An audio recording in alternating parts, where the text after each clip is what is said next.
Let's keep it short and simple, no? Right na, right? Patuwaman ka ba, right? Sasabi ni Ellen, sa ikaw yung point.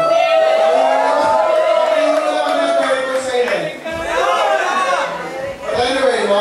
I think just basing it on that end, that's almost 90 people. Plus, of course, our special guests, our teachers, Mr. Sol and Sister Lina, no? Right? And people who came from abroad, no? I think you will, and of course, special presentations made by our classmates. That's basically you will definitely agree that this reunion is indeed a huge success. You agree? Yes. So again, I think everything has been said by the past speakers, but again, let me again thank all the organizers, no? Particularly those who have really done those who have really devoted their time and shared their time. Yung mga coordinators in each of the towns, no? Like sa Pinyan, we have Fidel. Sa Carmona, we have, of course, Honorable Mayor Roy Loyola. Sa Muntinlupa, we have Steve and Ray Arsiaga. Right? Did I miss anyone? Wala naman. So, I think we have to thank them, no? Without them, we won't be here. And this will not be a big success without them. San Pedro, of course.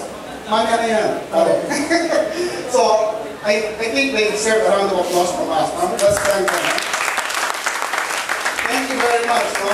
And I'm sure that we can again duplicate this reunion in the coming years. No? The next 5 years, the next 10 years, we'll have another reunion. It will be again a big success for everybody. Now, ngayon, special ko, no? I think we have to put this person with the best. No? Ito yung tao talaga na who really single-handedly initiated this reunion and unselfishly and I think continuously shares his blessings to us. No? I think everybody will recognize that this has been made possible because of this person. We have to thank big advice.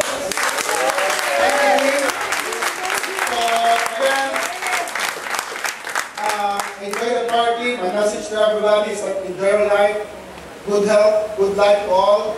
We have all the blessings. I think we have to share our blessings to everybody also and enjoy the party. Kala ko pa naman, this will be August 8 sana. Ako, reunion natin August 8 eh. August 8, libre sana kayo eh. Kasi yung August 8, that's our 30th anniversary ni Ellen.